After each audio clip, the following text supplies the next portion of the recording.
Yo, welcome to the best of everything. This is Ruben Paul. Across from me is actually two brothers from another mother. Nice. But one I really, really, really love and care about. The other one gets on my damn nerves. And that's my co-host. Shit. That's my co-host, the one and only Johnny Sanchez. What? Dirty. And my dude, my brother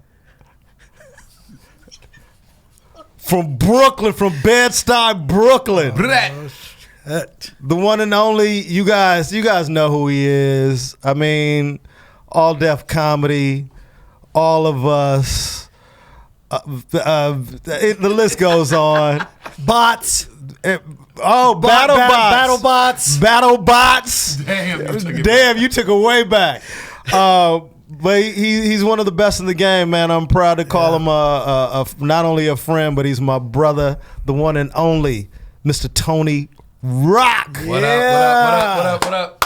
Man, thanks for coming. Oh, thanks for having me, bro. Like these interviews they're easy, but they're hard at the same time because I know all the answers to every question that I'm gonna ask. Yep. But yo, so Rock, let's just get into it because we chatted about this before. All right. Well, first let me give my disclaimer that I normally do now. This is my new modus operandi when I give interviews. Okay, I love that. I say stuff. I'm unfiltered. I talk from the heart, and I give you answers 100. Yes. Everything I'm gonna say is my opinion. Yes. It's what I believe in. If you don't agree, I don't give a fuck. Straight up. Okay? Straight up. Hit me on my Instagram and on my Twitter and we can debate it later on, but this is my opinion on everything, okay? And I'm keeping it 100. Go. So let's start. We kind of started this thing about defining moments. Defining moments, okay. Defining moments, and like things that just change the trajectory of your life or your career. And just, I think no matter what you do in life, there's always defining moments. Right. You know, good or bad. It's tipping points. Tipping points. Everybody's life is, you're born as a little child and then there's a tipping point that Yes. changes your directory this way. Then there's a tipping point that changes your directory this way. Tipping point that. So it's always, everybody's life arc has, okay, and this is the moment where everything changed for me. And this is the moment, and that's your whole life. Yeah, so knowing you, like we all have multiple defining moments, I think. Right. But what, from you just growing up in New York, trying to find your way, what was the earliest defining moment that you can think of? Ooh, the earliest defining moment I can think of. We talking comedically or are we talking? Life that maybe even led you to comedy. And then we can always ask you about comedy. Yeah. Okay, so I remember, this is early on. So you know the story. Yeah. I don't know if you are familiar with it. Excuse me. I grew up in Bedford-Stuyvesant, Brooklyn, entirely black neighborhood. My father was a truck driver. My mother was a school teacher. My mother, her emphasis was on education. We had to read every day. We had to write book reports for no reason, read a book and write a book report. We didn't know a word. It wasn't, I'm going to tell you what it is. Here's the dictionary. Find it. Give me the definition. Yep. Use it in a sentence. All of that. Like, my mother would do that. Our neighborhood was not a nice neighborhood to grow up in for children. So, especially not a nice neighborhood to go to school in because the schools were horrible. My mother wanted us to have a better education. Yeah. So she decided to have us bused to a white neighborhood for public school from kindergarten to 6th grade. So we were one of, collectively, all my brothers. Oh, together, I see. Right. Okay. We were maybe a group of 15 black kids in the whole school from kindergarten to 6th grade. And tell everybody how many brothers and At sisters. the time, it was 4 of us going to the same school at one time. Because we the age difference was one was in kindergarten, one was in 3rd, one was in 5th, one was in 6th. Yeah. So it was 4 of us at the time. My father's rule was if your brother's in a fight, you're in a fight. So we got in, people don't like for me to say this. My mother's always like, why do you keep promoting that? But it's the truth of it. Oh, yeah. Every day, Monday to Friday, from 1st grade to 6th grade, we got in a fight. Monday to Friday, 1st grade to 6th grade, we got in a fight. Sometimes it was a guy wanted to fight my brother Chris, we all jumped in. Guy wanted to fight my brother Andre, we all jumped in. Brian, we all jumped in. So every day we had a fight. My father was like, y'all got to stick together. Because we was in an all-white neighborhood. But we wasn't in an all-white affluent neighborhood. We was in a poor white neighborhood. Oh. So okay.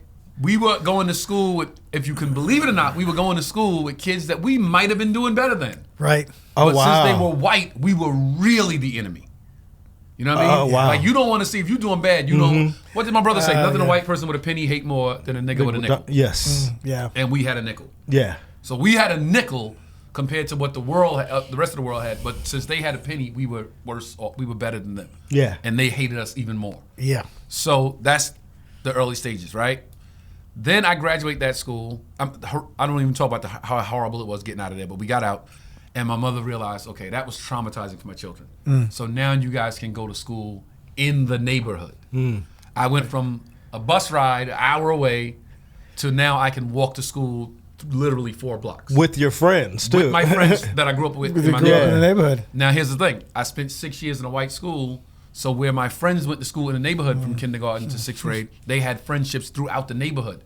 I just had my friends from the block. I didn't know other kids in the neighborhood 3 blocks away, 4 blocks away in the projects. I didn't know them. My friends did that went to school in the neighborhood. Right. So now I'm the new kid all over again. Yep. Because the kids in junior high don't know me. Yeah. So now I'm the weirdo because I come in the morning and I say, good morning, teacher. Because that's what we were taught in high school. And I'm saying, motherfucker just say good morning? Yeah, I'm standing up. So they ask me to read. I stand up and read. And they're like, what the fuck is this dude doing? So I was the weirdo. Yeah. Now the thing is this. The kids, this is leather bomber days and bubble gooses. Everybody's getting robbed at lunchtime, and at the end of the day, the kids from the high schools are coming up and robbing the kids from junior high that had nice sneakers and all. Right. We're prey. My through line in both worlds, in public school and in junior high, was I was funny. So where the kids would pick on the other black kids in public school all day, hey, Rock's cool, he's funny. Rock's kind of funny. Yeah. I still had to fight at the end of the day because once we got out of school, those same kids that I was sitting next to in the classroom, once they got out of class and their friends that didn't go to the school came up, they had to choose, okay, Rock's cool, he's my friend in school, but now I have to show out for these guys. That taught me how people are followers. That always taught me, wow, this guy was just my friend in the classroom, but once we got outside, he had to go jump into the group. Right. To be stronger in the group than to be the strong one. The strong one is the one that taught me this. The strong one is the one that stands apart from the group when they're doing wrong. When the group's doing wrong, if you follow the group, you're weak. The strong guy is the one that goes, no, I won't follow the group. I'll go on my own because this is the right way to go. So that taught me that, and it also taught me how people follow. People just want to be down with good or bad, wrong or right. They just want to be they knew it was wrong because they liked you. Right. But then these other guys came along that didn't go to school, that aren't in school, that are just, truants. Right. Look at the niggers. And now they're like, yeah, nigger. I'm like, oh shit. Dude, you was just my boy. Kevin, what's up, Kevin? What's up, Kevin? It showed me how people follow. But this is the thing. The earliest influence, like you said, I was funny. And it changed how people treated me. Right. Because I was funny. And did you realize it back then? No, I realized it a little bit because I was also athletic. I played sports, so that was cool. Like, hey, we got rock. You know what I'm saying? Yeah. But in class and in conversation, I was the guy that kind of people gravitated to. And hey, let's see what rock. Hey, did you hear this? And because they knew I would make it funny. Yeah. Or something in the news. Rock, did you see what TV show? You see what was some old shit? Three's Company last night, and I'm like, oh man, when he said that, I'd say a funny thing. He should have said that. Yeah. Rock's funny. So that was my earliest influence. Like, I have a ability with my comedy. Right. And so which made you sort of crossover, so to speak. Right. It didn't matter what anybody was. That's the thing. I've always been crossover. Like, on stage now, people are like, my audience on the road is maybe 50-50, maybe 70-30 white to black sometimes. Yeah. Right. Right. And I'm so comfortable because I lived in your world. I was in your world. I'm not a stranger to. You're just not telling people what you think. You're telling people what you know. Right. I got a friend. You know him, Garrick Dixon. I take Garrick Dixon on the road with me sometimes to feature. Garrick Dixon has a horrible habit of when he sees the room. Sometimes I told him, don't even look at the room until the show starts, until you go on stage, because I know when he sees more white people than black, he, for some reason, in his mind, he thinks he has to act a different way on stage for white people. Right. And it comes off hacky. It comes off like, shucking and jiving. It comes off not authentic. So I hate when he does that. But he doesn't understand that you can live in both worlds. Yes. And a lot of comics don't. And just be yourself. And just be yourself. You can be authentically you. Yep. And people understand. You don't have to talk hood because it's black people in the room, because that's offensive to black people. Yes. Another comic I used to take on the road, Terrence Delane. Terrence Delane gets on stage, more black people. Yo, so I was saying, you know, the ill shit about this. Yo, the cold part was my grandmom's was one. Dude, why are you a rapper now? Because there's black people in the room. Yeah. Be who Like, you just are, be- man. Just be you. Yeah. That's the most beautiful thing you can be, That's is you it. on stage. Yeah. Yes. And they'll The love you for the that. most authentic thing you can be is you. Yeah. The thing that will bring them in faster than anything else is being you. When they see me on stage or you and they say, that's who he really is. Yes. That's when you get. That's- That's when people are fans. Yeah. Correct. So, Yeah. You knowing that you were funny back then, what did that do to you? Like, how did you feel when your brother Chris took off? Like, you knew you were naturally funny, Right. But you had never probably had you thought of stand-up comedy at that point as being young? And then it's a two-part question: whether you did or didn't, how did that affect you in terms of you wanting to pursue comedy, knowing that you've been funny all your life and your brother is doing it on a high level? Right. Okay. So two-part question. Yeah. My brother. Well, first of all, when I realized that there wasn't such a job for a person like me, when I realized, like, I would listen to Richard Pryor albums and Bill Cosby and George Carlin, Class Clown, still one of my favorite albums to this day. Brilliant The album. intro is the first 10 seconds you're dying laughing. The first 10 seconds, if you listen to Class Clown, you're not dying laughing in the first 10 seconds. You don't have I will to- give you your money back. Whatever money I'm talking about. I don't know. So when I realized, like, oh, this is actually a job. This is a profession. You can get paid for this and do this. And my mother said, you know, Richard Pryor travels the world. He does this all over the world. He makes TV shows and movies and makes a lot of money. And I thought, how do I get this job? How old were you? Man, 11, See, I didn't even 12. Dude, here's, you're gonna think this is wild. I didn't even realize that comedy was a viable profession. Probably until I was. Oh, that's right. Yeah, because your family. Yeah, my family. Right. You know, they didn't. I mean, I watched television and stuff like that, but my parents didn't watch TV. My parents didn't go to movies. They didn't do anything like that. So it wasn't until. I mean, obviously, I knew comedian like Eddie Murphy and, and Richard Pryor and all them, but I didn't think, for some reason, there was a disconnect between seeing them do it and then me thinking like, oh, that's not even an option for me. Okay, right. That's Yeah. the first part was you know, once I realized it was a profession, it was like, how do I get this job? Now I'm a kid. I still want to ride my bike and play with my friends and hang out, and you know, girls haven't even come into the picture really yet, so that's life changing. But I just the awakening that, oh, this is a job. So if it's a job, then I can have the job. Like what makes this guy different, that he has the job that I can't have the job? That's the first interesting point about it. Now, Big Bro does everything first. Yes. Big Brother gets to stay up 2 hours later first. Yeah. Big Brother gets to go in the street first. Big Brother gets to drive first, gets to go on a date first, gets to stay out overnight first. Big Brother does everything first. If you don't do something because your big brother already did it, you're not going to do shit in life. Yes. Big Brother goes to college first, so he already did it, I shouldn't do that. If you can't live your life like that if you're a younger sibling. Yeah. So Big Bro's going to do stuff first. Yep. The fact that he happens to be the best, recognized as the best in the world at it, is a horrible outcome from somebody like myself that's coming behind him. Who knew that this motherfucker's gonna be arguably the greatest motherfucker? Hey, Rodney Dangerfield. Who knew? Yeah. Who knew? But still, that doesn't mean you shouldn't want to do it. Yeah. Right. But one thing, dude, let me just say this, and I don't know if I've ever told you this, but one thing that I deeply admire about you is the fact that knowing who your brother was, owning who you are, and still going, I'm going to do this because this is what I want to do. Most people would go the complete opposite direction. Right? Totally like there's like I remember hearing like LeBron James talk about, and I'm gonna tie all this together. I know I'm going in another direction, but talking about even naming his kid Junior, Right. Just because the amount of pressure that would Right. put on his child. Now, having a brother who's recognized that, and it's a solo art form, and you're coming into it, the fact that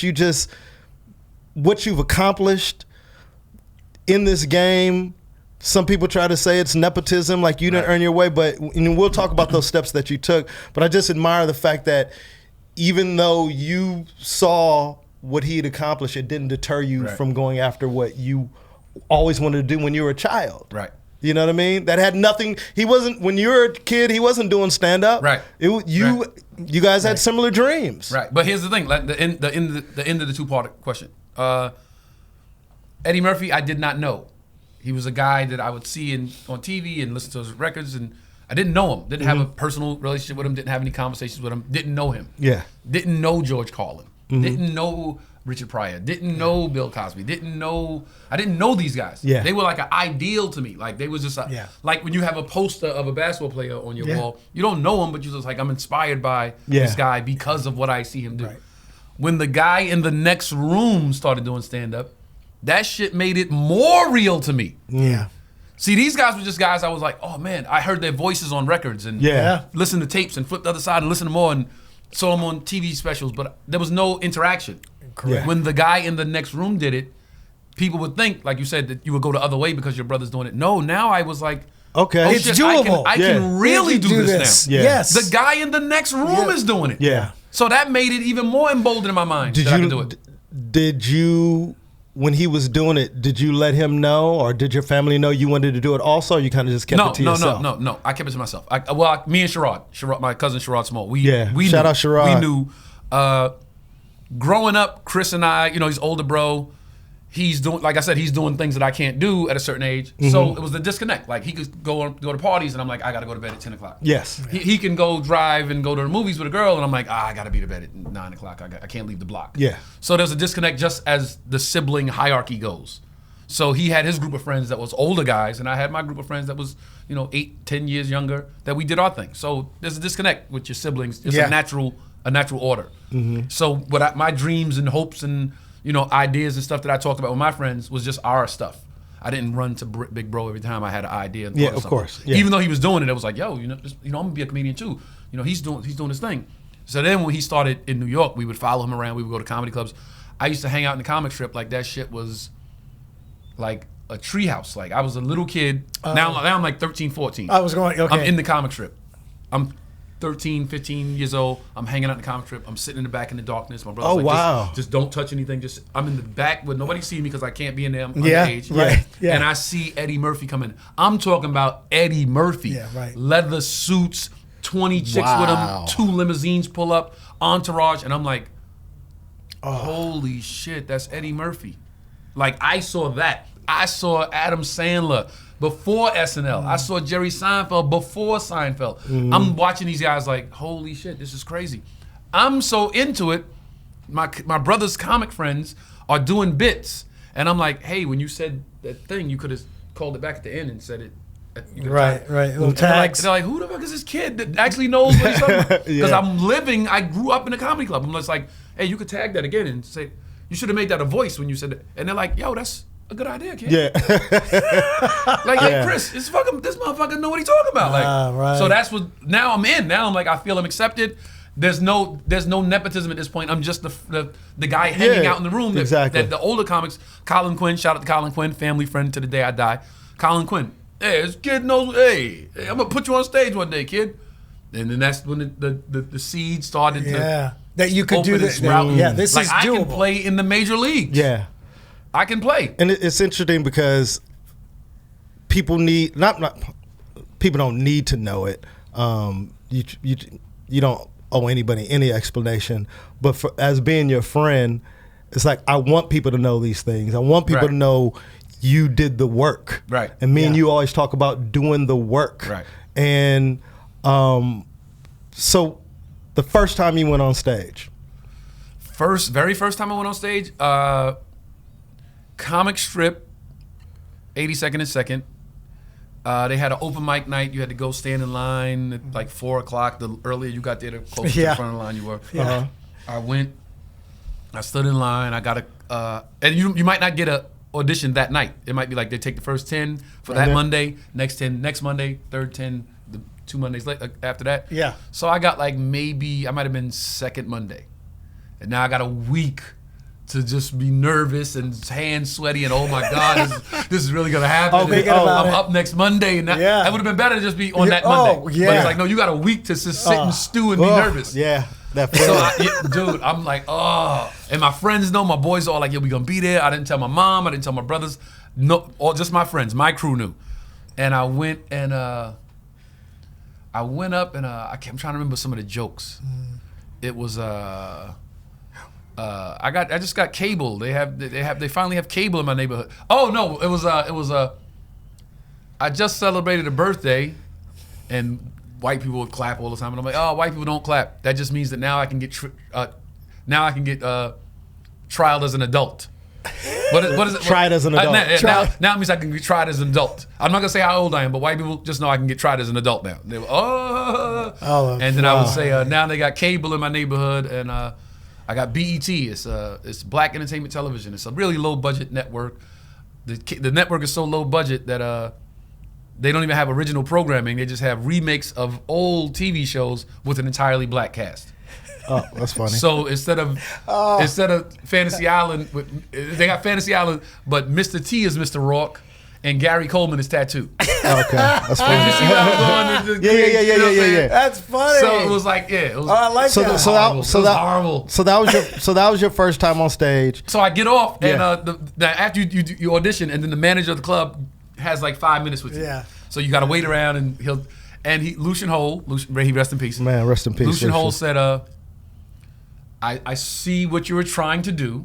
I see the creativity in your writing. Mm-hmm. This is what I suggest. Come back in 2 weeks, and we'll put you back up, and we'll see where we can go from there. Now, what he meant was, work your ass off for the next 2 weeks and get a little bit better, and then we'll take another look again. It doesn't mean just sit and come back 2 weeks later. Come back and do it again. Exactly. But I didn't know where else to get up. I didn't know, about open mic rooms and bringing shows and all. So I'm like, go back in 2 weeks, and I didn't go back in the 2 weeks. I was too nervous. I didn't go back. Wow. Yeah, I had a date, and he was like, on the calendar, you come back this day, and I was just like, and here's another thing. Somebody from the comic strip called at my house, and my mother answered the phone, and they were like, we're calling to just confirm Tony's spot for, 9:30 Monday, whatever. And not 9:30. No way was you on that early back then. It was like 11:45. Yeah. Because you were open micer. And she wrote it down like, and hey, the comic strip called, and it's like, so are you doing stand up now too? Oh wow! What did she say? I didn't tell her. I didn't tell her. So I was like, no. I had called them about something, and she's like, they said you got a spot at 11:45. Hilarious. She knew the lingo. She knew from them calling the house for my brother. So I was like, well, I just tried to see. I tried to do something. I don't know. And I was nervous about that. Wow. I was nervous about going back. I didn't go, and I didn't go on stage again for like maybe 6 months. Whoa! What? Yeah. And then I'm in Harlem, summertime in Harlem, and me and like 8 of my friends are walking around in Harlem. Harlem Week. Remember Harlem Week? Harlem Week is like a week-long block party in Harlem. Okay. They don't do it anymore because of gentrification, but it used to be, they would close off like 3 blocks of 125th Street, and all the shops on 125th Street would sell outside. So whatever they sold inside, they would sell their goods on the sidewalk because the street was closed off. So it was a week-long block party in Harlem. Wow. And at the time, Uptown Comedy Club was on 125th Street. Okay. So we're walking around just trying to meet girls and enjoying Harlem and getting the coconut pineapple with the straw and all that, just having a good time. And we walk past Uptown Comedy Club, and the guy's outside barking. And comedy show starting in 30 minutes. Yo, comedy show. Brothers, y'all want to go, $5 comedy show? And my boys like, they knew I was trying to do stand-up. Hey, man, we'll go in. We'll all pay to come in if you let him go on.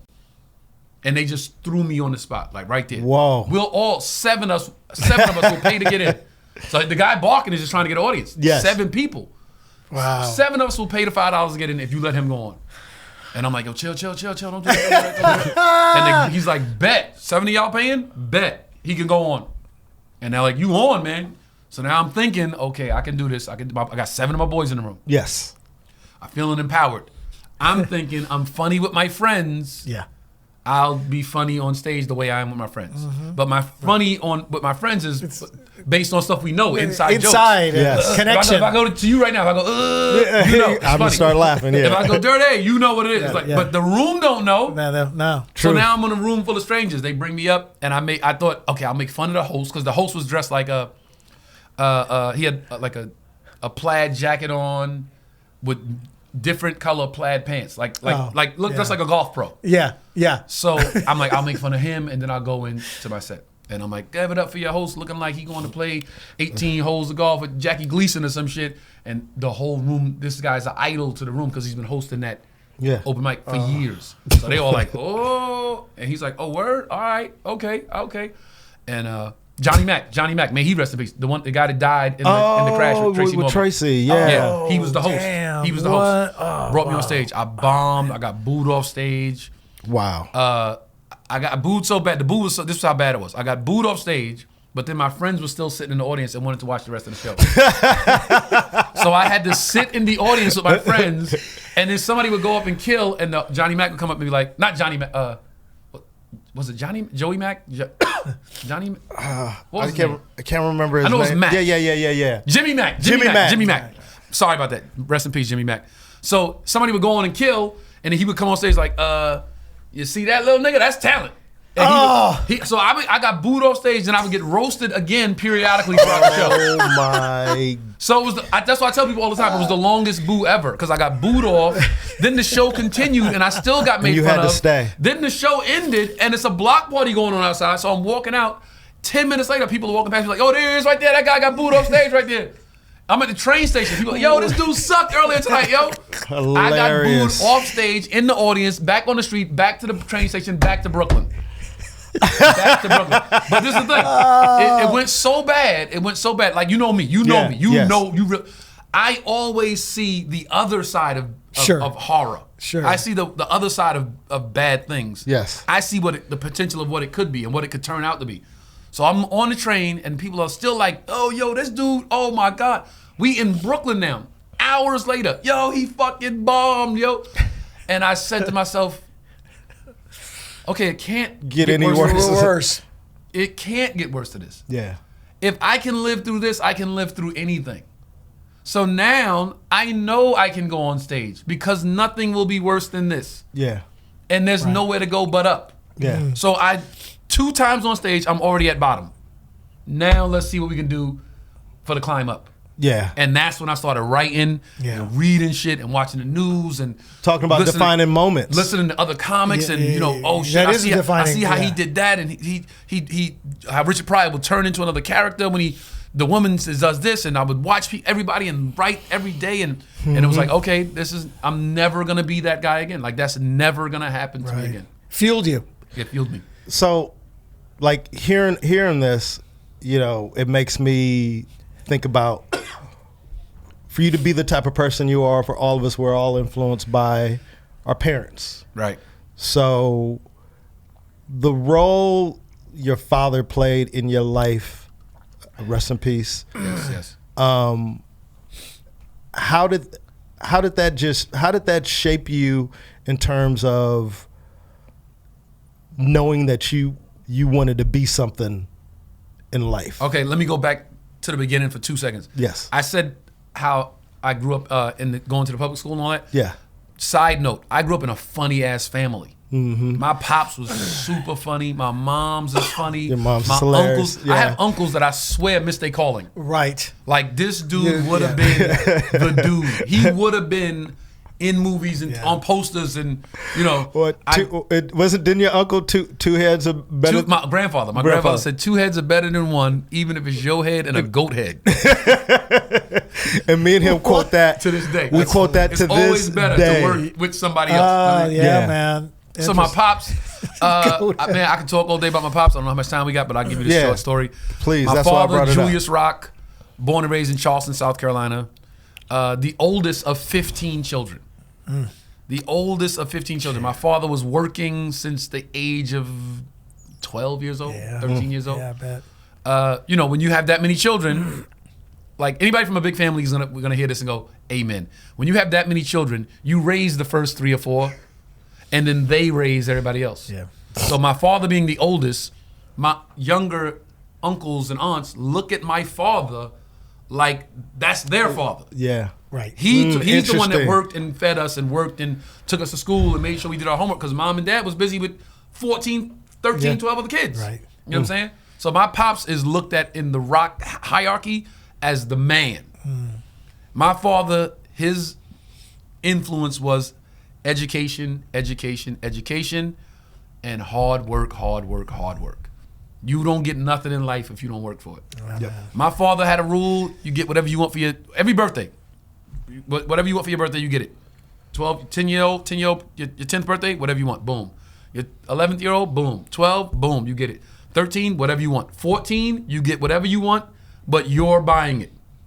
At 14, it was like, happy birthday, you're a man. Wow. It was like, the brakes just stopped as soon as you hit 14. Get a job, get some money, work. And then my father did this interesting thing that I'm going to do with my children. I pray to God I see my children grow to the age where I can do this with them. And I don't have any children right now, so I got to get started. But my father would do this. My oldest brother, he's working at 14. You get paid on Friday. You got paid, give all your other siblings $5. Then 2 brothers are working now. Like years later, now 2 of my older brothers are working. You guys got paid, give everybody else $5. 3 brothers working, everybody gets $5. So we all had money because that brother had to take care of everybody else. I still have that. Some of my brothers don't have that anymore. Yeah. It's unfortunate how, and you notice. Yeah. You lose one component in a family structure and it changes everything. The link. Yeah. Oh. Yeah. My father was the strong link. Yeah. So when my father passed, everybody just fucking Yeah. went Yeah. haywire, and people don't talk anymore, and you don't see your own siblings for years, and you don't get Isn't a it- phone call. It's like one person, one component changes everything. But so I'm true. gonna The hub. Right. Yeah. I'm gonna still do that. Like you got paid, and I still do that with my little siblings, my younger siblings. Jordan Rock, Yeah. my favorite comic of all in the world, by the Yeah. way. Jordan Rock, I get something, yo, Jordan, you need this, boom, yo. Yeah. I do a show, hey, can I get Jordan on? I do this. I'm always looking at my sister Andy, my first check ever, my first big check in this business, paid her college tuition. Next check, she need a car, bought her a car. Like I'm that sibling that didn't forget what my father, Right. the Still. blueprint that my father gave me. Yeah. Yeah. Yeah. It's interesting how death affects in different ways. Sometimes somebody might pass and it brings people closer Right, together. right. And then sometimes, like you said, it just splinters Yeah, everything. man. And I know what I've gone through, it made me and my sister close. Right. But we're estranged from my older brother. So I can relate to sometimes having a conversation going, wow, this is totally opposite of how Yeah, man. we were raised and grew Yeah. up. Yeah. Now to be, I remember when we were kids, we would always say, all of my brothers collectively would always say, like, man, when we older, we're going to live on the same street and our kids are going to be so wow. close. And, Yeah. of course, that's Of course. grandiose. Yeah, that's yeah, a yeah. grandiose idea.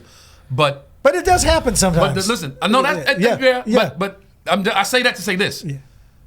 We had that idea as children. Now I don't even know some of my nieces and nephews. So to come that far away from the idea we had when we were younger, Wow. it hurts my heart. Yeah. My brother Brian, my brother Yes. Brian. My brother Yeah, yeah. Brian's the brother under me. Okay. We super close. Talk all the time.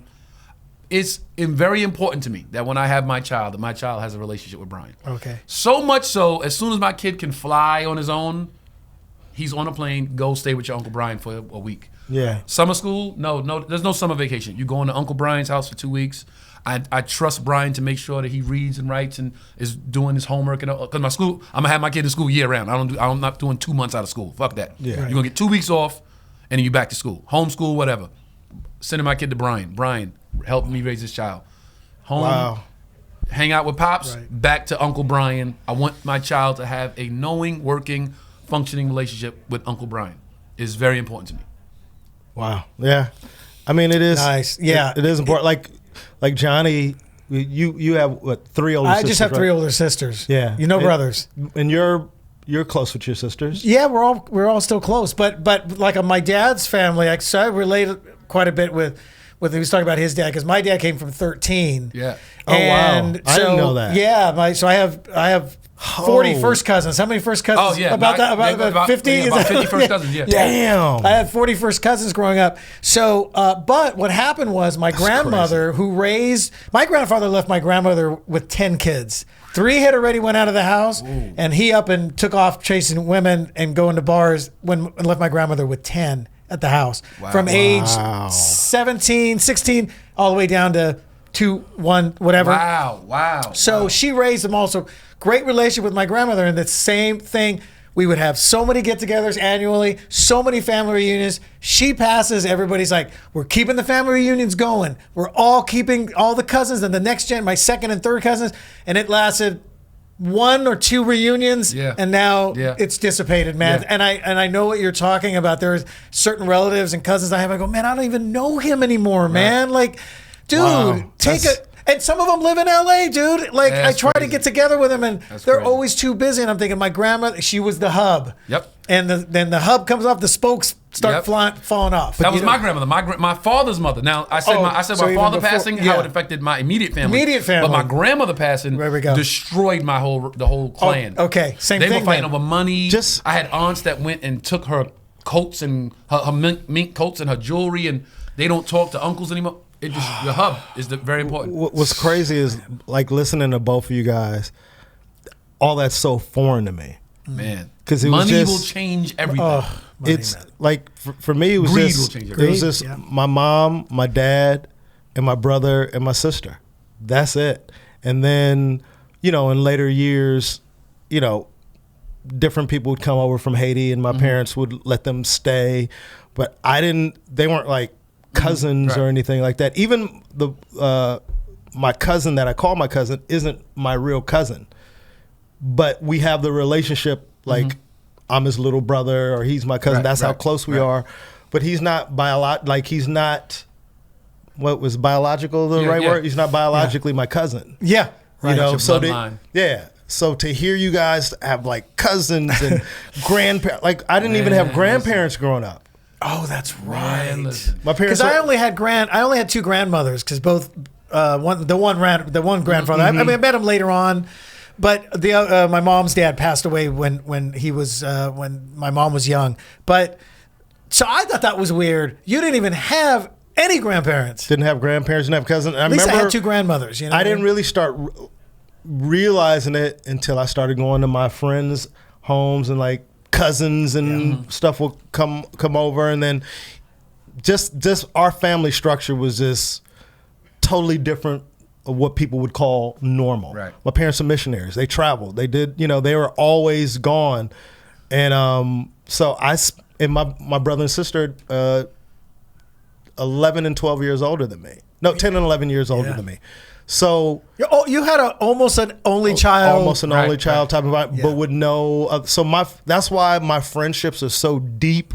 Like people wonder like why I care about my friends so much, because my friends are my brothers. Right. Yeah, because I didn't really have. I didn't. You know what I mean? I didn't have that around. So when I hear Rock talk about his brothers, or just watch him interact with his whether it be Jordan or Dewey or Brian. That's something I go, wow, man. Yeah. Like I think that's a cool thing to know you got immediate backup at all times. Now, exactly. Now I have my sister who didn't fuck around.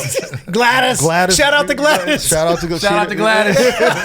Crazy Gladys, yo. But that was, when you talked about your father being like the father to his younger siblings, my sister was kind of that for me.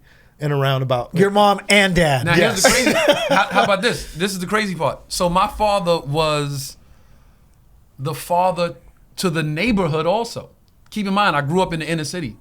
Not every kid on my block had a father. Truth. Right. It was maybe, and it sounds horrible. I grew up on Decatur between Howard and Saratoga. From Howard Avenue to Saratoga Avenue on Decatur Street. 40 houses? 50 houses? Mm-hmm. Let's say 40. Because they're all brownstones, right? Yeah, brownstones. No yard. Just in case California, people who don't. 40 houses, 20 on each side, right? Let's say 20 on each side. 4 fathers, whole block. 5 fathers, whole block. Wow. Mr. Rock, Mr. Barton, Mr. Jenkins, Mr. Gilmore. Damn, the fact that you even have Reverend McCullum had some adopted children, but he was a father. Yeah. Say 6. Let's say 7 just for the sake of argument. 7 fathers. But you can only actually remember 5. And my father was all my friends that didn't have fathers, my dad was my dad taught my boys how to ride bikes. My dad took my friends to the DMV for their driving test and let them use use his car. Wow. So all my friends that could drive are like, yo, your pops taught me how to drive. Yeah. My friends that ride, your pops taught me. Your pops took me to the DMV to get my motorcycle license. Your pops took me to the hospital when I broke my foot. Your pops took. People will get in trouble on the block, get arrested. Cops are putting call Mr. Rock. Call Mr. Rock. Like, call my pops. Yeah. Mm-hmm. And when he left, the block ain't been the same. My family ain't been the same. His family ain't been the same. That one piece comes out. So Tone, I know this already. I know the answer to this, but so when your father passes, obviously it has a deep rippling effect. Yeah, a rippling effect on a wide range in terms of your family. But for you and what he instilled in you, what was that, aside from being sad and the sorrow that you go through, like how did that change you when your father passed? All right, so there's another tipping point. Like I said, how your life built, and then so you said you had 2 grandmothers. I had 2 grandmothers growing up. Yeah, both grandparents. Growing up, I had grandma and grandpa, my mom's grandma, grandpa, my pops, and great grandma. Oh, so my great grandmother didn't pass away till I was 12, 13. Oh, she you was got to experience, Man, I got to laugh with her and eat breakfast, and she had long white hair that she would do the 2 ponytails with. I'm like, oh shit, damn, great grandmommy was styling, like, Yeah. you know what I'm saying? She passed, I was like 12 years old, like, damn, nobody had died. I had never experienced death till like 12, 13 years old. Great grandmommy. So I'm like, she was so old, it wasn't even like, it was like, damn, well, that's not, it's sad, but I'm not like. Yeah, it's not a shock. Every time I was like, she was how old? Whoa, okay. That's not even a painful departure, you know what I mean?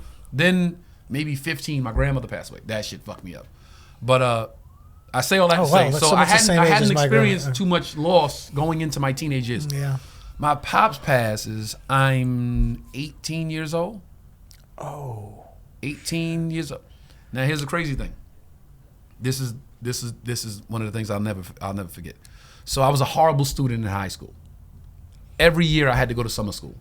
So I would fuck the whole year off chasing chicks and just doing dumb shit. Yeah. At the end of the year, oh shit, my grades ain't up. I got to go to summer school the whole summer to get my grades back up.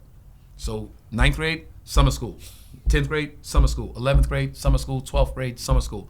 Didn't get to graduate with my graduating class because I had to go to summer school. Right. Didn't get my diploma till the following year, first day of school. Had to go up to the school the first day to get my diploma. On some random, like, people are going to classes, I'm walking in the office like, hey, I'm Anthony Rock, I'm here.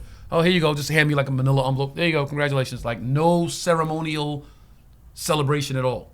Damn. Nothing. I come home, my mom's was like, she had very little hope for me in my teenage years. So I come home, my father's stomach had hurt, was giving him some trouble for like weeks.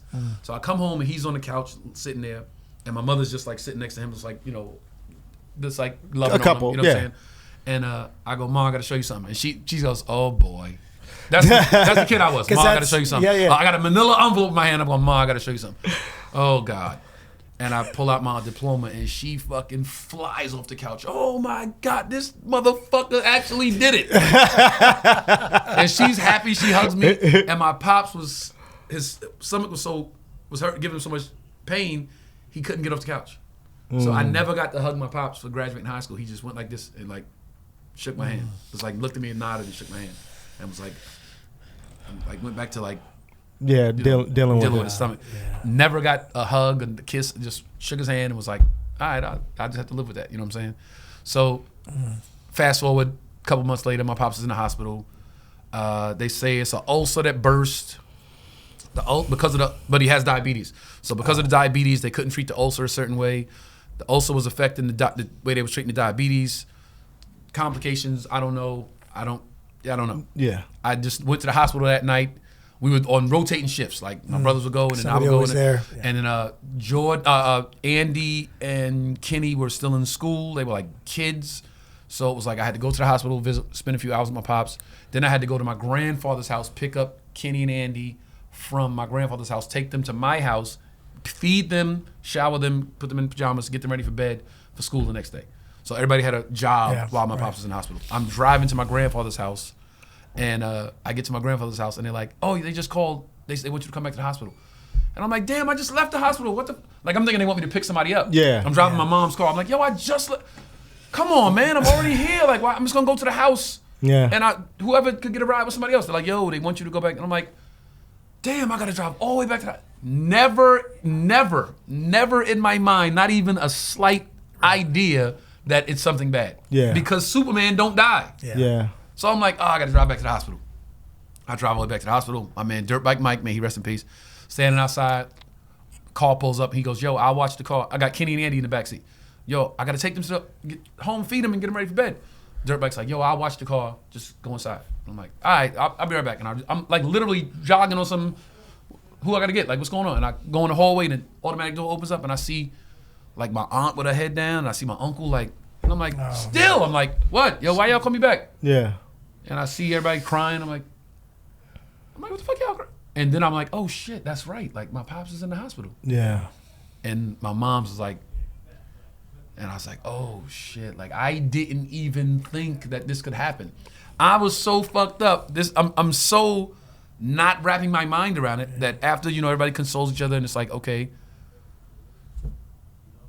what are we doing? And my mother's like, well, go take the babies home, get them ready for bed. I go home, I lay in the bed. I don't sleep the whole night. I don't know what to do with myself. There's no no manual. I know, bro. So I'm laying there and I'm like, I don't know what to do. Yeah. So I just lay there. Next thing you know, the sun's coming up and I'm like, fuck, I don't know what to do. So I get up and go to work. The next day. And I'm at work and everybody's like, yo, you all right? You look different. I'm like, nah, I'm good. And I'm fucking working like nothing happened. Because I didn't know what to do. Yeah. Didn't even know I was slipping into depression. Yeah. I was like sliding slowly into... And denial. And a little bit of denial there where it's like you're not... I don't know. Yeah. This way. I don't know. I don't know. So I slid into depression. I was like, I wasn't on Prozac and no shit like that. Right. But to look at me, you knew this dude's not himself. So I was just go to work and come home and.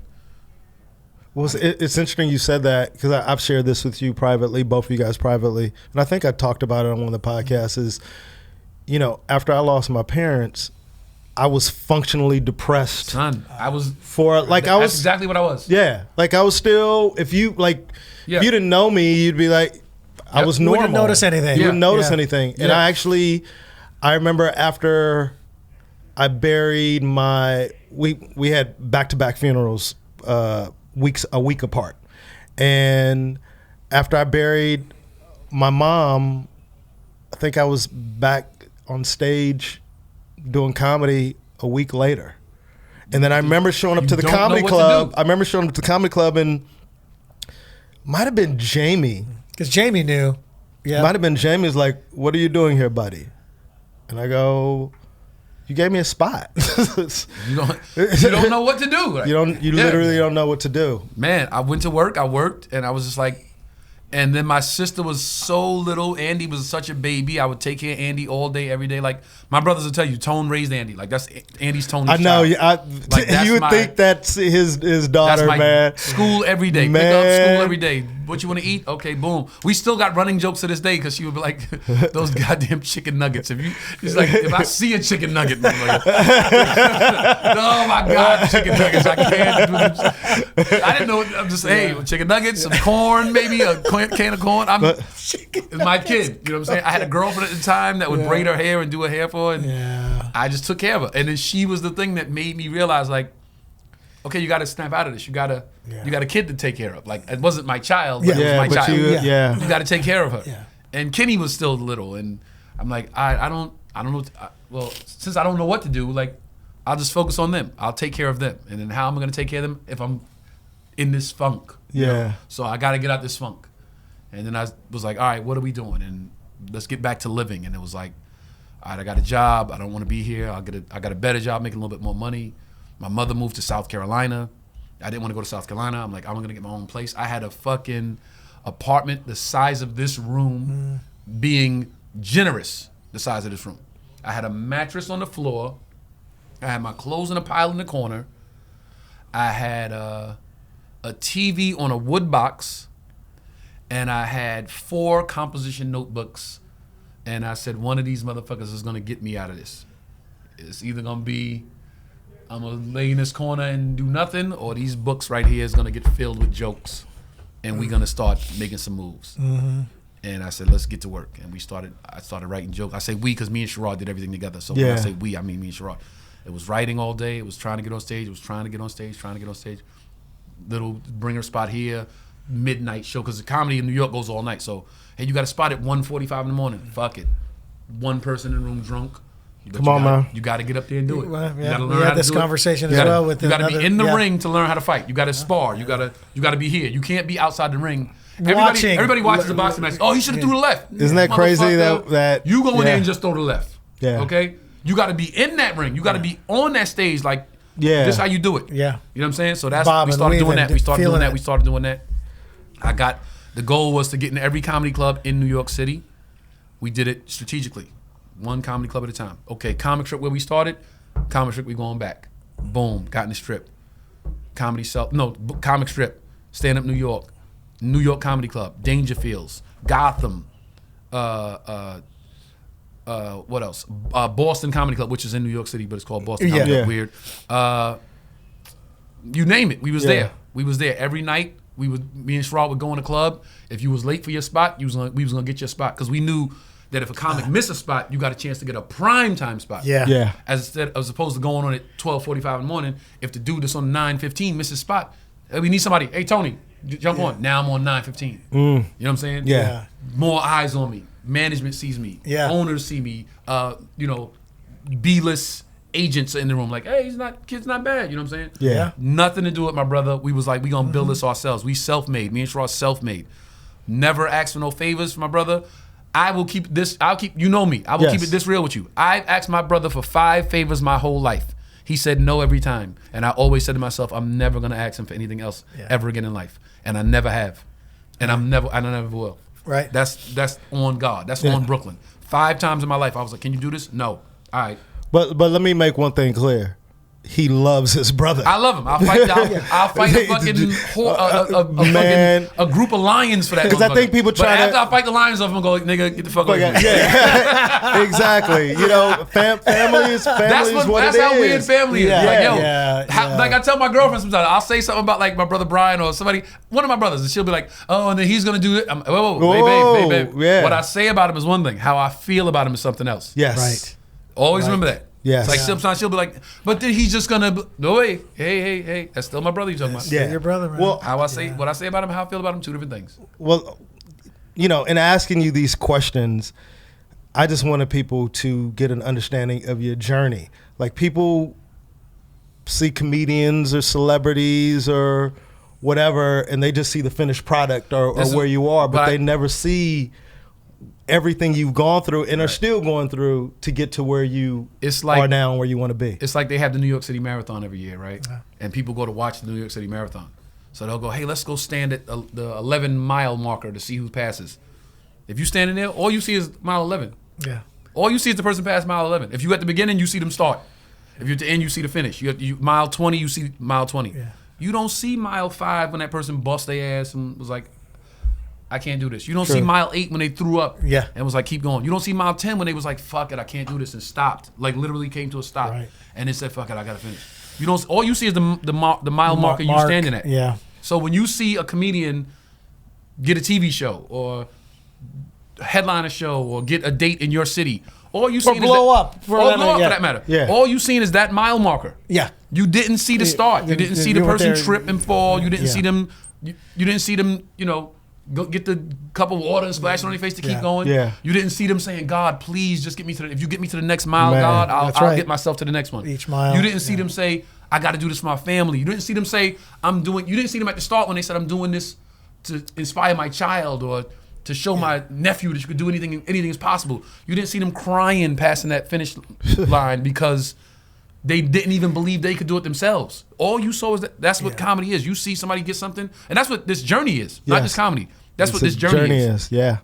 So be respectful of the mile marker you see. Because you have no idea what it took to get to just that point. That's right. Whether it's the finish line or not, because there is no finish line in this business. Yeah.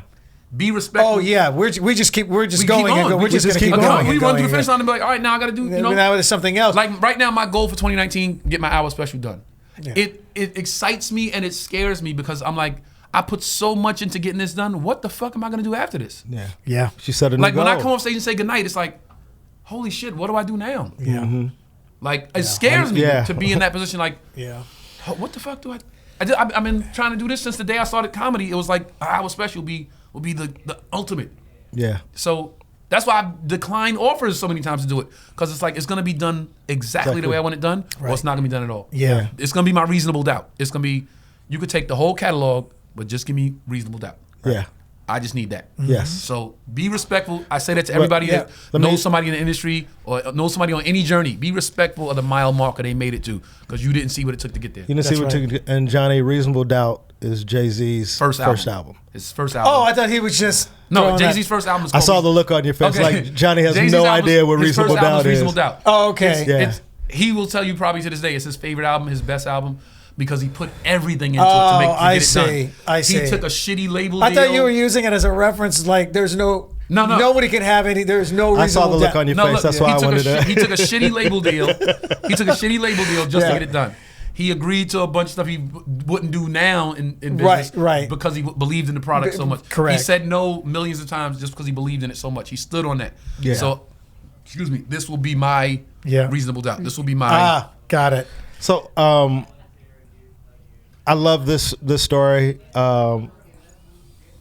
Please tell the listeners about your Montreal story, because to me, we're talking about defining moments.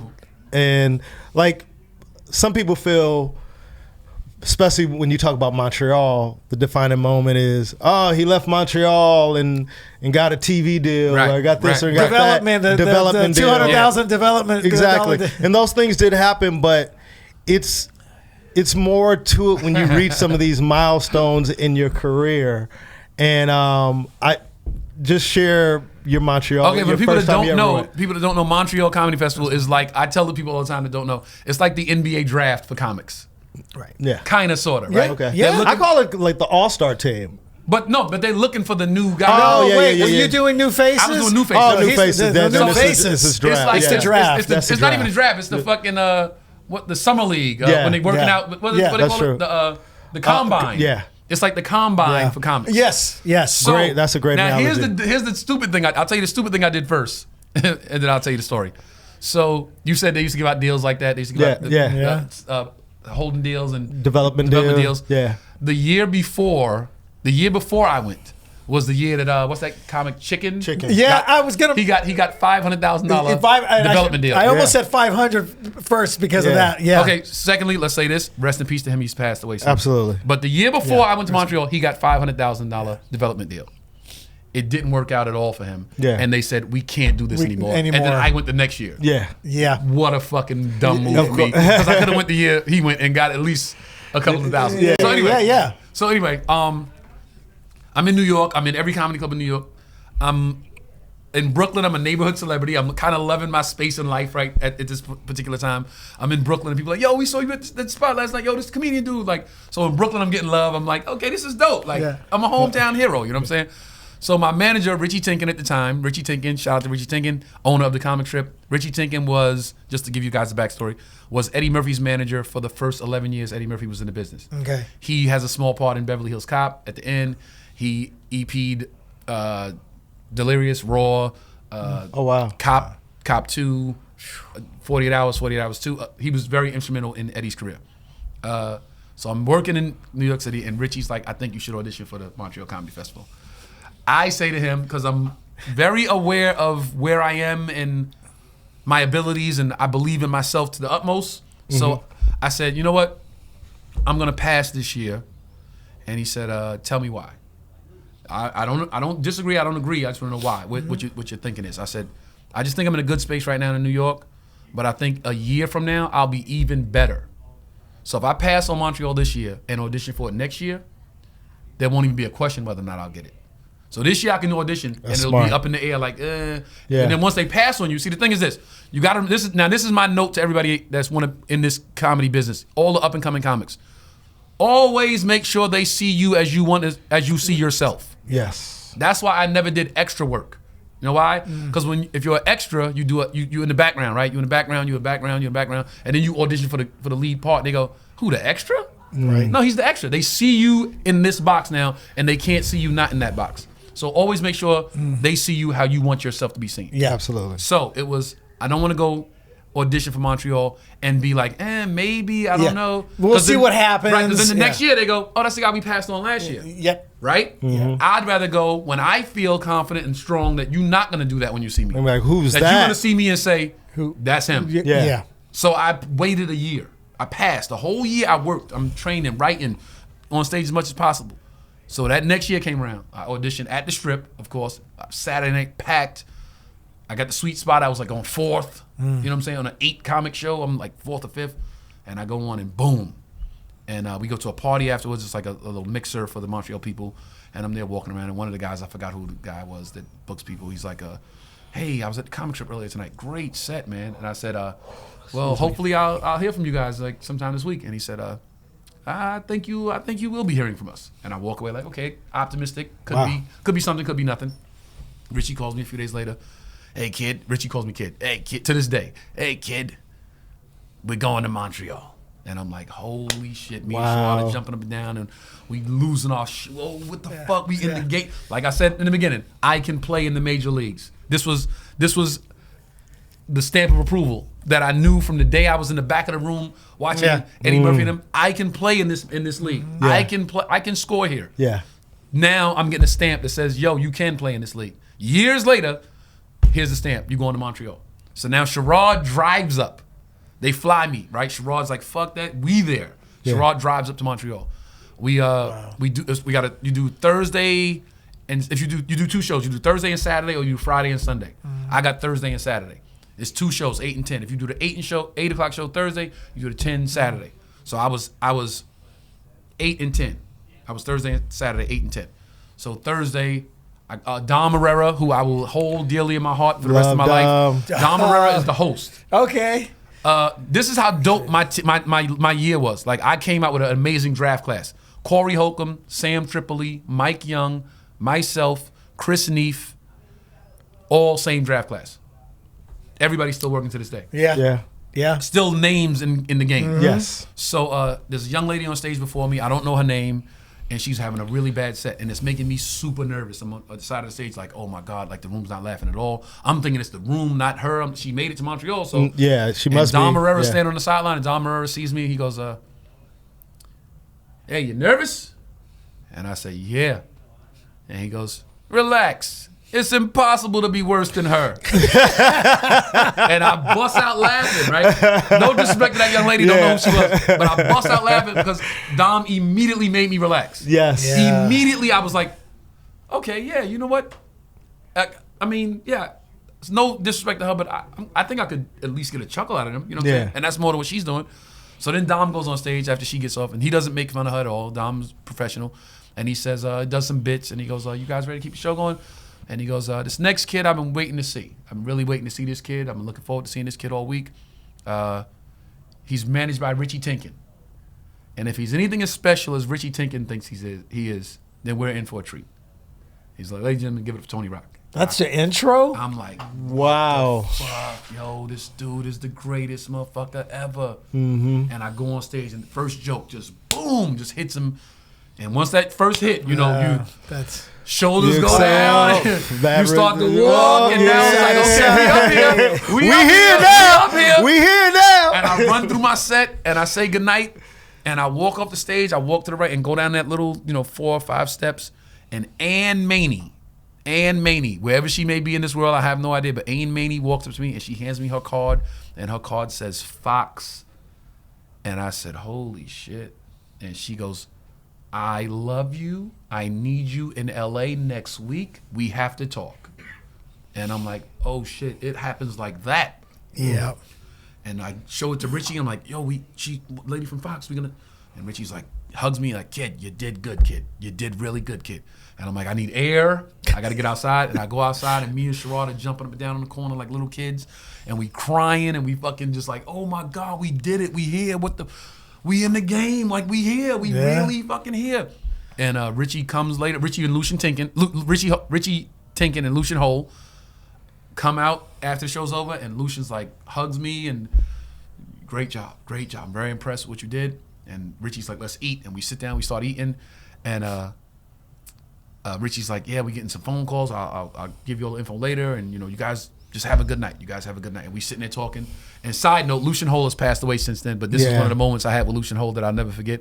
And I know people have a different opinion of Lucian Hole because he was the gatekeeper to the comic strip for so many years. Okay. Yeah. And he didn't treat everybody with kind hands. Yeah.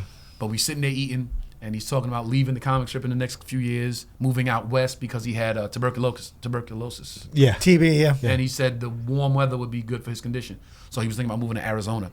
And me and Sherrod are still kids at the time. We giddy. And we're like, Lucian, you're not going nowhere. You're going to make the comic strip forever, man. You ain't never going nowhere. And he puts his hand on my shoulder and he goes, I've taken you as far as I can. The rest is up to you. You'll be fine. And he said that shit, and me and Sherrod just start crying like, he telling us he's gonna die. We can't, you can't leave, Lucian. We still need you. And he's like, you guys will be fine. So then Richie calls me like, me and Sherrod go party. Now we like, let's go party. Now it's Montreal. Yeah. We gotta live it in. And we walking down the street, and people like, hey man, killer set. And we going in parties, and the other comics like, yo, we heard you fucking murdered, dude. Yeah. And people like, Tony Rock, people are walking past me in the elevator, like I heard Tony Rock fucking killed it. And I'm like, holy shit, I am Tony Rock. These motherfuckers talking about me. Like, this is insane. You know what I mean? Yeah. Crazy. And Richie calls me that night like, hey, we got a deal. We got a holding deal from, at the time it was the UPN. Oh, yeah. It was a $100,000 holding deal from the UPN. And I said, okay, explain to me what this means. I'm so new. What? Yeah. Okay, so they'll give you $100,000 to sit and wait and see if they can find something for you. But that means you can't meet with Fox, you can't meet with ABC, you can't meet with NBC, you can't meet with CBS. You're off the market. You're off the market. For a year. I said, Richie, we didn't come this far to not play the game, man. We didn't come this far to not at least get up to bat and swing. Like, let's swing, man. You sure? You sure? Yeah, I'm sure. $100,000. We told them no thanks. They called back like 3 hours later. $200,000. Richie's like, we should consider this. I still can't meet with nobody else though. I can't, I came this far. I've always had this outlook. I'm gonna be doing this for the rest of my life. Yeah. So I'm not in a rush to do anything. Yeah. And I can't miss what I never had. That's what a great way to think, I man. never had money. So money will never be my controlling factor. Ever. I grew up a poor ass kid and I had a great childhood and I have some great friendships. And money Even without money, money had nothing money to do had with it. nothing to do with that. it. So money's I know never what you're gonna be the talking thing that I'm like, about. oh, I gotta do it for the money. I didn't have money. So it's like, it'll be another day I didn't have money. I'm comfortable there. Yeah. I'm comfortable in this space. You know what I'm saying? So we said no to 2,000. And Richie come, all right, kid, you sure? Yeah. And me and Sherrod are like, what the fuck are we doing? We joking around like 200,000, what the fuck? Nah, it's not 200,000 because we got to pay them. We got to pay this. That's right. It's going to be like 90,000. Yeah, it'll be about 90. That's not life-changing, bro. It's Yeah. not life-changing. So they come back later on, they go 250, and the deal's off the table at midnight. And Richie's like, what are you going to do?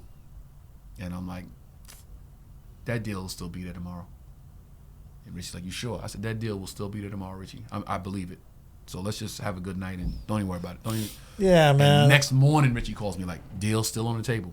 And I'm like, nah, I gotta get up to bat. I gotta go CBS, ABC. I gotta go at least take the meeting. Yeah. So I flew to LA, had never been to LA. While I was there, I had my auditions for the comedy clubs. I landed on a Sunday, I landed on a Sunday night. I landed on a Sunday afternoon. My audition for the Laugh Factory was Sunday night. My audition for the Improv was Monday night. My audition for the Comedy Show was Tuesday night. So my goal was to get in all 3 clubs in 3 nights. I get in. I meet Jamie. Jamie goes, you're Richie's kid. Richie loves you, kid. I don't know what you've done to Richie, and I don't know, but Richie said, take good care of you. I will take good care of you. And that's why me and Jamie been so close. The day I stepped off the plane, he was the first one to open arms to me in LA. And I went on that night, did my 5 minutes. Buddy, you in club, here's the number for avails. I call home like, yo, I'm in the Laugh Factory. The next night I go to the Improv. They made me audition on Black Night, which I was always cognizant of. They made me audition on Black Night. I was very like, okay, I see what they're doing. They're gonna try to. Yeah. I'm a black guy. I can't have regular jokes for everybody. Yeah. Okay, whatever. Right. I'll play the game. So I went on Monday night. Lester Barry was a fucking dick to me that night. We will never be friends because of that. He went on stage and was like, I never seen this motherfucker. He Chris Rock brother. I guess he funny.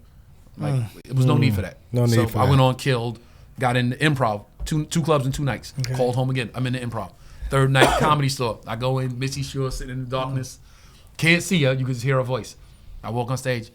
He does look just like his brother. And I'm like, fuck, man. Like, let me just do my set. Like, I do my 5, and she goes, he was funny, though. He was funny.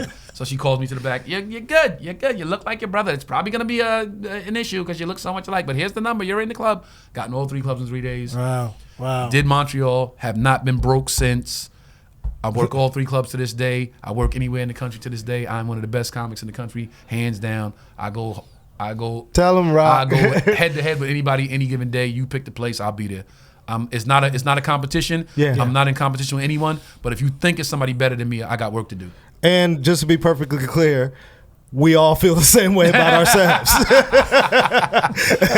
Tony just says it, but I remember hearing an interview recently where somebody goes, "Who was it?" They go, "I always think I'm the best person in the room." Oh, we were. There's a comic said it? Oh, no, that was with Amir K, I think. No, it was not. No, not it wasn't with Amir. Amir. Oh, it was Amir. But it was just interesting because you have to have that thing. Who when was you it? It was a comic that said that?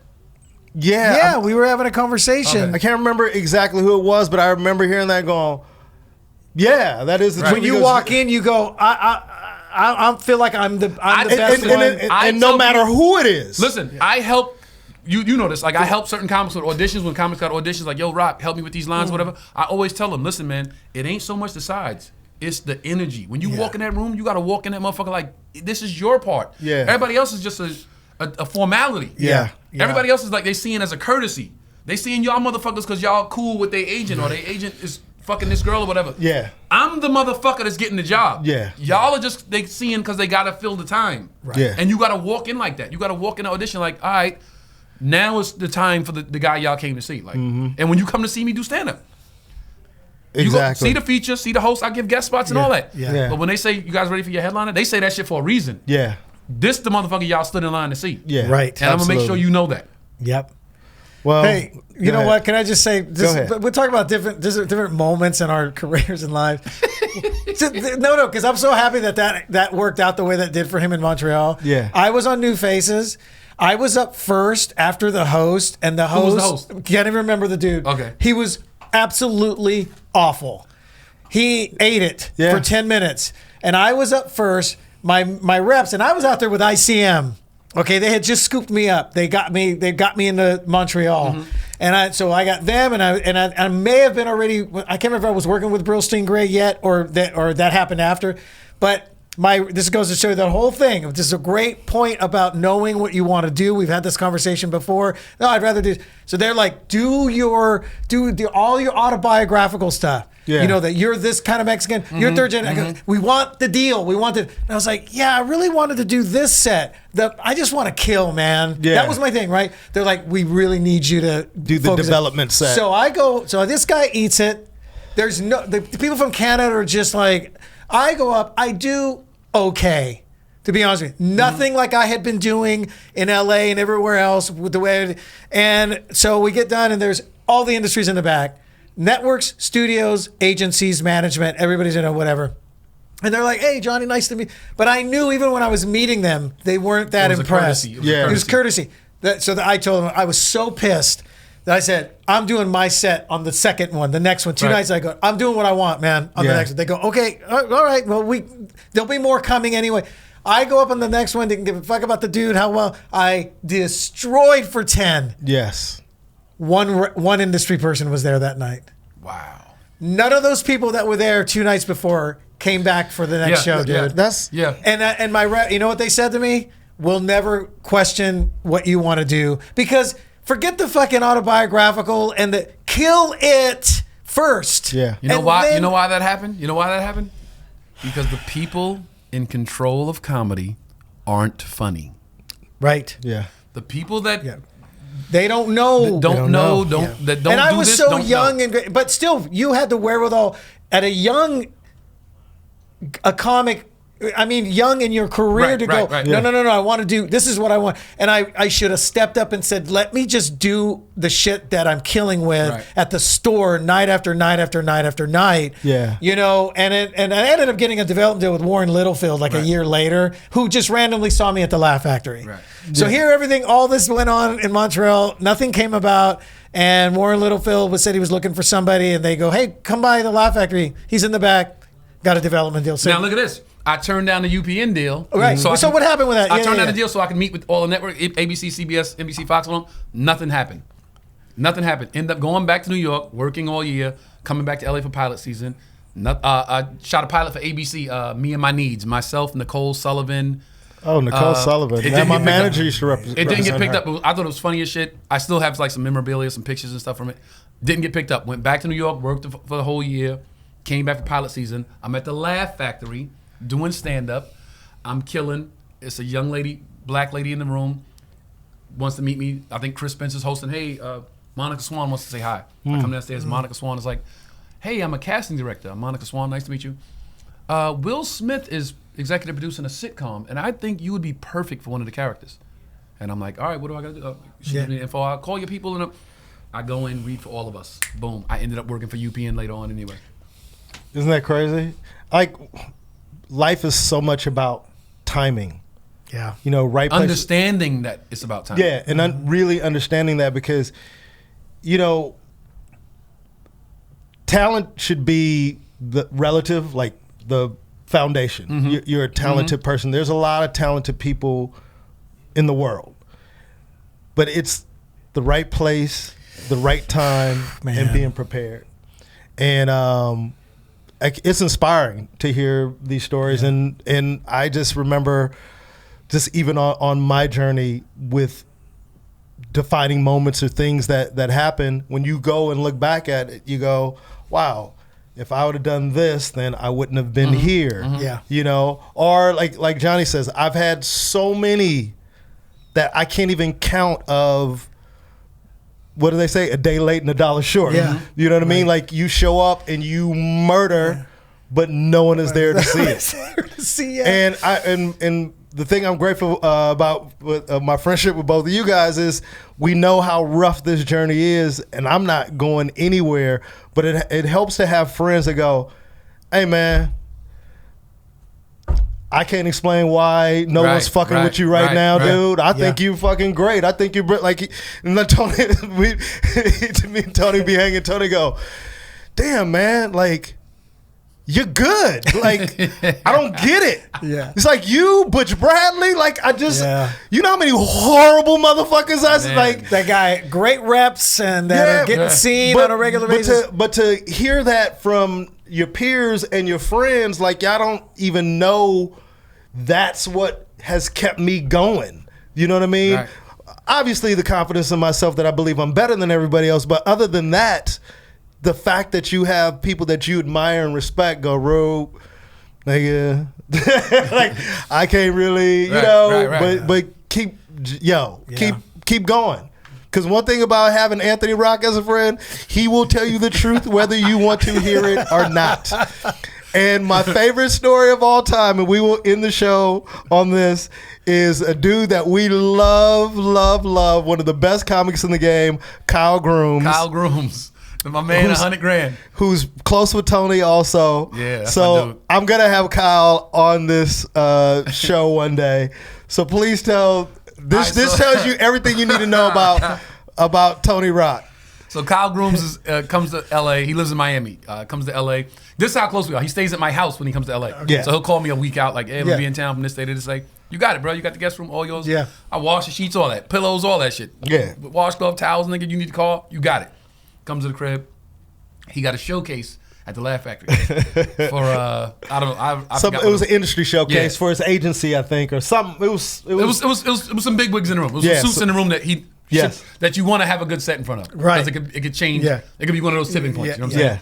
So he's at the crib all day. We chilling. Yo, you good? You need anything? Now, all right, bro. You want the car? No, I'll just ride with you. All right, then we go there. I go in. I go upstairs in the balcony. Yeah. I'm not trying to be in his space. I know you Yeah. gotta get your head right Yeah. on it. So I stay out of his way.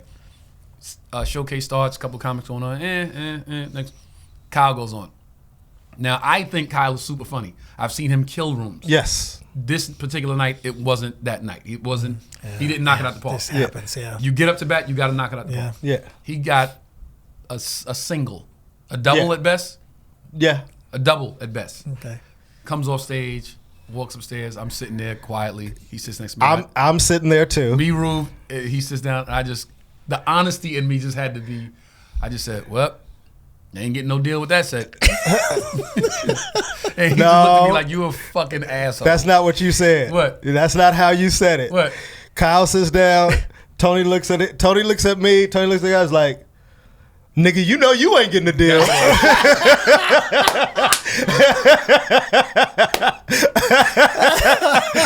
Yo, even Because he's my friend, I can talk to him like we all laughed. Kyle laughed, and man, I just would never forget. It's like, yo, great. Tone is gonna let you know. And my moment with Tone one time, I can't remember. I remember I was showcasing for Craig Ferguson. Man, it was Wow, hard. remember that? Yeah, it was. I did that show, You Craig. did. You did Yeah, the show, yeah. and it was I did too. hard. It was hard to get.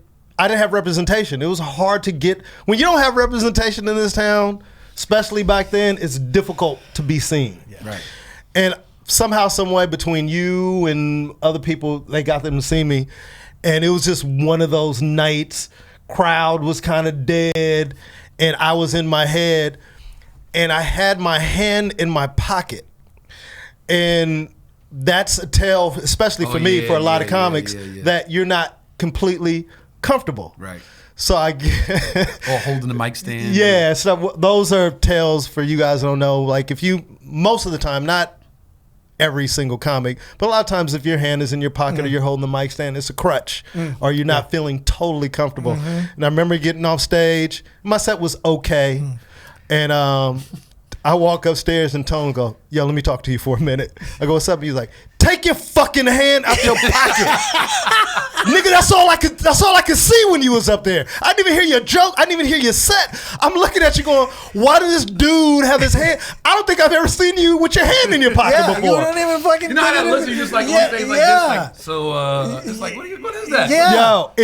Yo, and I was pissed and I laughed at the same time.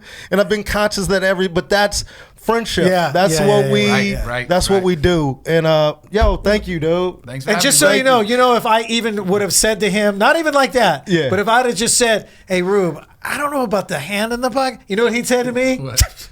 Whatever. Just so you guys know the difference in friendships. Yeah, I probably would have said that. Yeah. I probably would have said that to Johnny. But Rock, I love you, boy. Love you, boy. Appreciate you. Thank you. man. Hey, Thank you, love brother. man. Thank you for coming to do the show, everybody. This is the best of everything. And thank you again to Tony Rock. We out. Oh shit! Ruben. This is fucking awesome.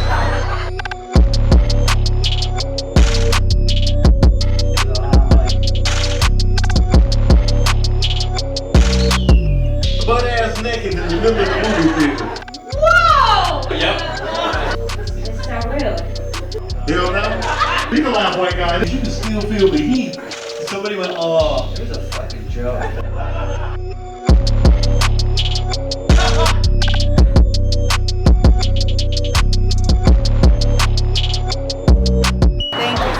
Loved it.